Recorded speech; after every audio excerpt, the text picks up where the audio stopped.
રામેશ્વરની વાત તો બા આ ઈ રામેશ્વર છે ને જે નદી ઉપર પથ્થર ફેંક્યા હતા તો બા યાર રામેશ્વરજી કેવી રીતે પ્રકટ થયા?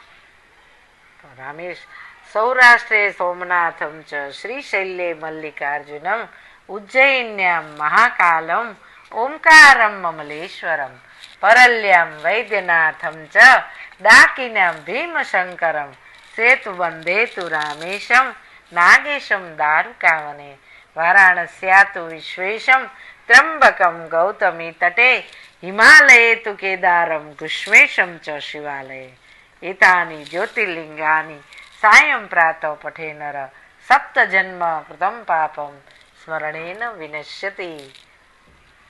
આપણું વેદ કહે છે કે ભગવાન વારંવાર આ પૃથ્વી પર આવ્યા છે. એવું 7મું જ્યોતિર્લિંગ એટલે રામેશ્વરમ. તો કે આ રામેશ્વરને આપણે શું કહીએ છીએ? સેતુબંધ રામેશ્વર. સેતુબંધ રામેશ્વર. હા, તો એ રામેશ્વર ભગવાન શિવજી ત્યાં કેવી રીતે પ્રગટ થયા આપણે તેની વાતો કરવી છે ને. તો ચાલો.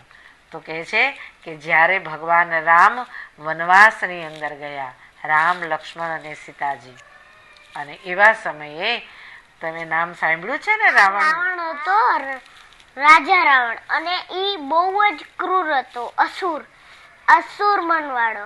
પછી એની પાસે એક સોનાની લંકા હતી. હા, એ જ રાવણ. તો કે જ્યારે ભગવાન રામ 14 વર્ષ વનમાં ગયા ને ત્યારે સીતાજીને રાવણ હતો ને એ હરણ કરી ગયો, સીતાજીને ઉપાડી ગયો લંકામાં. અને પછી ભગવાન રામ લક્ષ્મણ એ સીતાજીની શોધમાં નીકળી પડ્યા અને દક્ષિણમાં છેક તામિલનાડુ નજીક દરિયાના કિનારે આવ્યા.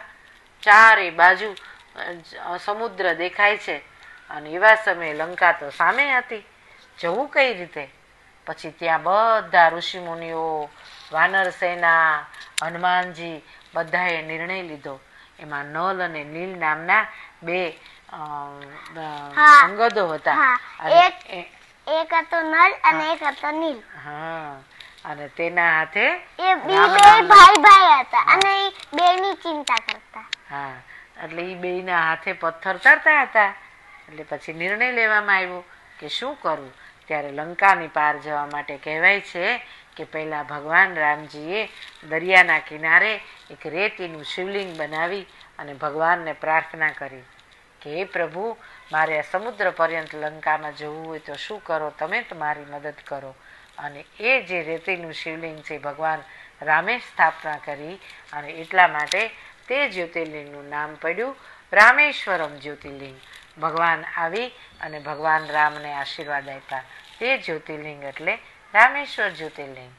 પણ એની સાથે સાથે કેટલાક લોકો એવું કહે છે રામ એની તમામ સેના, સુગ્રીવ, હનુમાનજી બધા લંકામાં પહોંચી ગયા અને પછી લંકામાં જઈ અને ભયંકર યુદ્ધ થયું અને એ યુદ્ધમાં રામ અને રાવણનું યુદ્ધ થયું.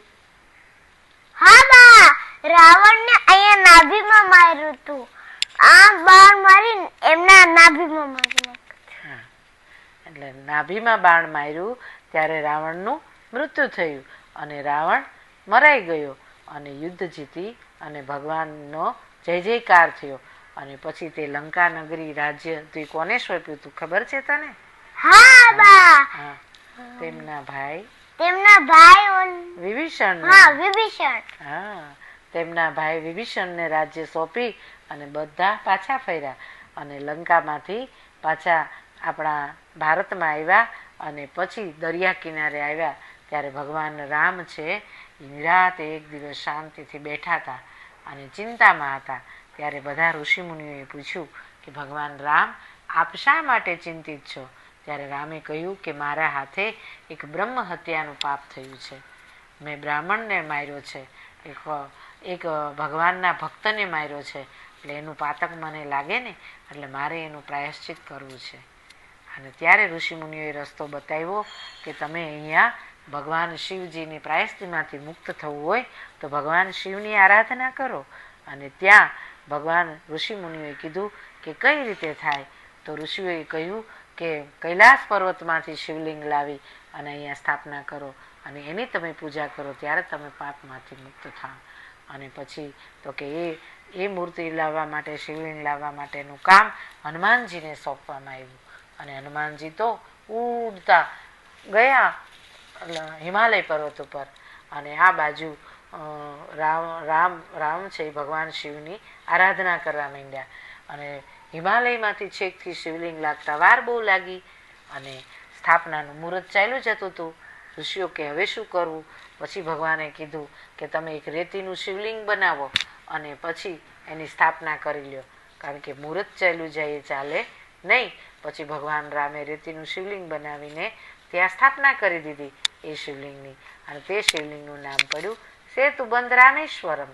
અને ત્યાં તો હનુમાનજી આવ્યા, અને હનુમાનજી શિવજીને લિંગ લઈને આવ્યા, અને પછી રામને કીધું કે પ્રભુ મારાથી થોડુંક મોડું થઈ ગયું, મારી થોડીક વારે રાહ ન જોઈ. અને ત્યારે ઋષિમુનિઓએ એને ભગવાને કીધું કે ભગવદ કાર્યની અંદર અને માંગલિક કાર્યની અંદર જો મુહૂર્ત છે એ ચાલ્યું જાય તો એ ન ચાલે, અને એટલા માટે મેં સ્થાપિત.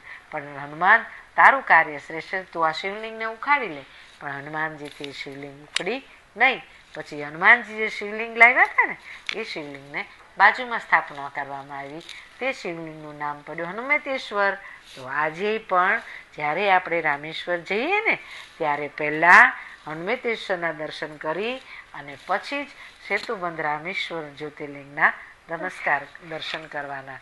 એટલે ભગવાન સાક્ષાત શિવજીના સ્વરૂપને ત્યાં સ્થાપના કરી, એટલે તે જ્યોતિર્લિંગનું નામ પડ્યું સેતુબંધ રામેશ્વર. તો ગાઈસ, આ વિડીયોમાં આપણે જોયું કે હરમેશ્વરમ આ હનુમાનજીનું શિવલિંગ જે લાવ્યા અને સેતુ બંધ હતું રામેશ્વરમ. તો ગાઈસ, તમને આ વિડીયો કેવી લાગી મને જરૂર કહેજો. તો લાઈક, શેર અને subscribe my channel. Thank you.